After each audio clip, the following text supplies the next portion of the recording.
Well, it might surprise some of you younger people in their audience that St. Louis did have an outstanding NBA basketball team.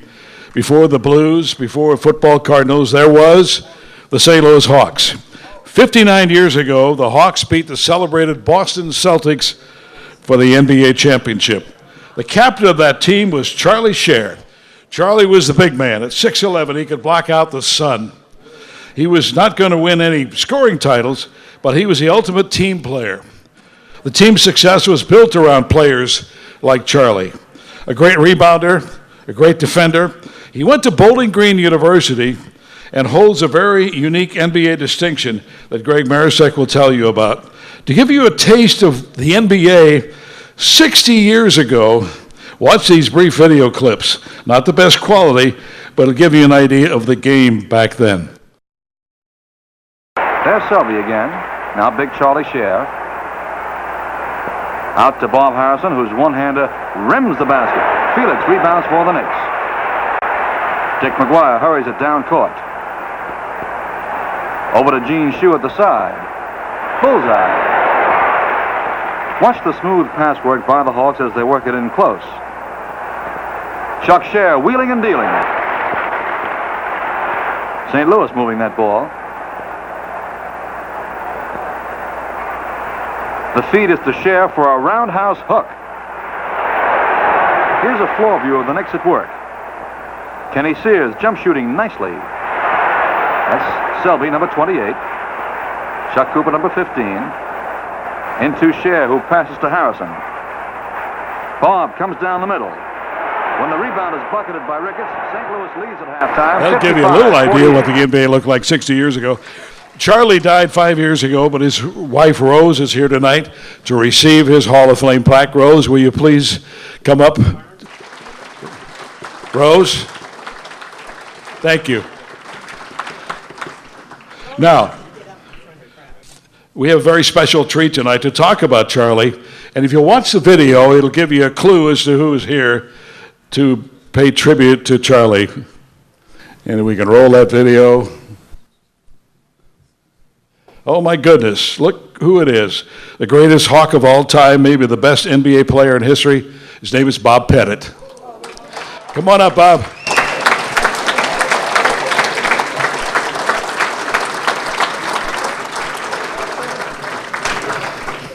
Greg explained that Rose is in the audience. Rose didn't want to come up tonight, but she's going to receive this plaque. Stand up, Rose, can you? Please. This is Charlie Scher. There you go.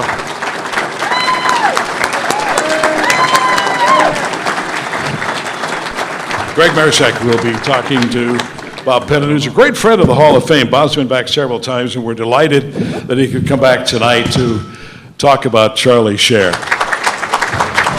You know, I have great feelings for St. Louis, and I look for every chance I get to come back. It gives me an opportunity to visit with old friends and people I don't get to see as much as I'd like. So, well, we've signed books galore. We've done all kinds of things, and there's always long lines for Bob Pettit. I remember one afternoon, Tony La Russa was in the line. He said, hell, his line's longer than mine.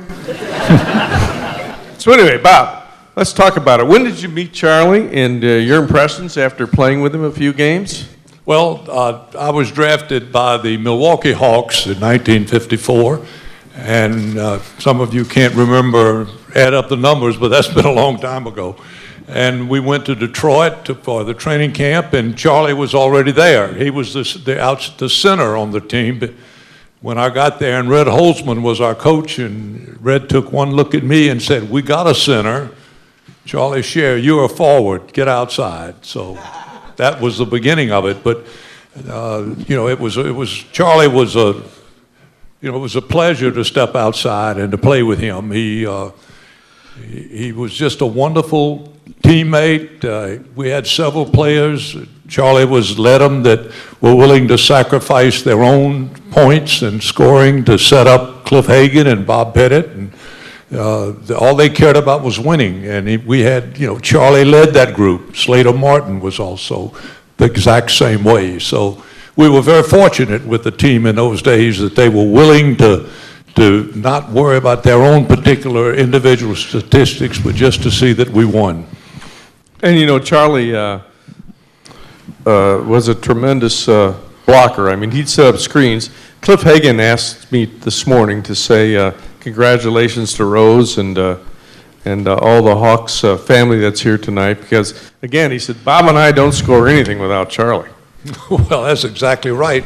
You know, we had plays set up, and Charlie was always the man that would pick for us. And Charlie set a wonderful pick. If he didn't get him one way, he got him another way, with an elbow in the throat or something simple like that. But when you ran a player, your defensive player, off of Charlie, you knew he wasn't going to get by Charlie. And, you know, Cliff and I loved him. I mean, what is there not to love? Here's a man that's going to spend his time setting you up to score and setting you up for baskets and not worrying about whether he scored or not, but just being sure that we came out on top at the end of the day. You know, in those days, guys weren't as big. You guys were pretty big for the day. Charlie was 6'11", 235.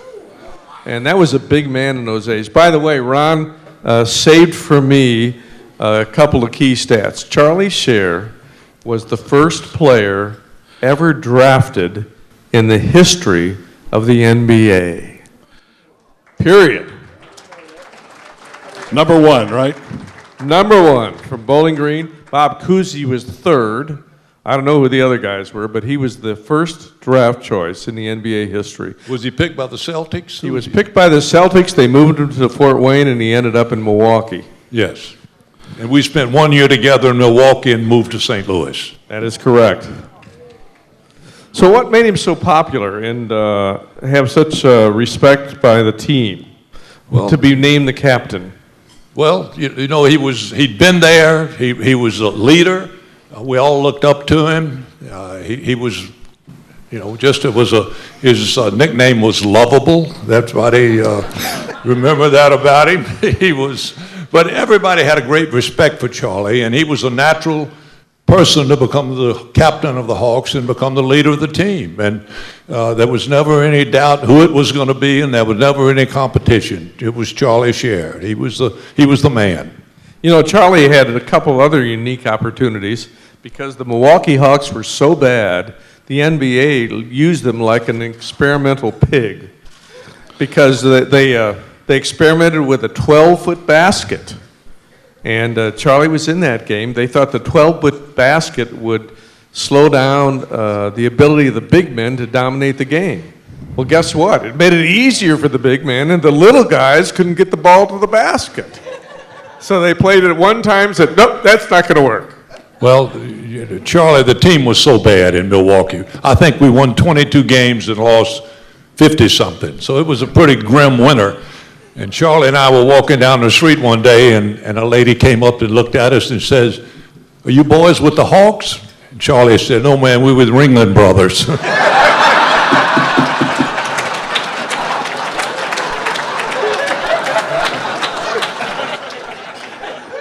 They also played a doubleheader. You know, I mean, there were doubleheaders in those days here at St. Louis, and there'd be 4 teams. Well, guess what? The NBA tried to do it with 2 teams. And the Milwaukee Hawks were one of them. And Charlie said the 2 scores of the games were like 45-36 and 36-29. He said by the second quarter of the second game, all of us are walking up and down the court. None of us can run. Well, I would just like to say it's a great pleasure for me to be here tonight with Rose and her family and have a chance to honor Charlie. He was well-deserved. He's long overdue. He was a wonderful friend, a wonderful leader for our team, and it was just great having been playing with him, I guess, 5 or 6 years. Yeah. He looked after me. I loved him. I have one question for Bob. How many points did you score in the NBA championship game against the Boston Celtics in that game? I don't remember. Do you remember? How about 50? Sounds good. By that. 19 of the last 21 points, I believe. You just got to shoot a lot. Just got to shoot a lot. That's it. Let them feed you the ball and shoot. Well, it's still an NBA record, by the way. Nobody's broken that record. It's still a record for a championship game victory. 50 points by Bob. But Charlie probably fed me on 20 of those. Charlie deserved 20 of those. But anyway, Charlie Scher was the captain. He was the proudest. He was so proud, Rose, of being the captain of the Hawks. He told me that over and over and over. So we're proud of you and this Hawks family that's all here, the wives and the friends. Mike Farmer, by the way. Stand up, Mike. An NBA player in his own right, a great NBA player. Played for the Hawks. Yeah. He flew in from California to be here tonight. And Bob came from Louisiana, so we're proud of our St. Louis Hawks. So we proudly induct Charlie Scher into the St. Louis Sports Hall of Fame.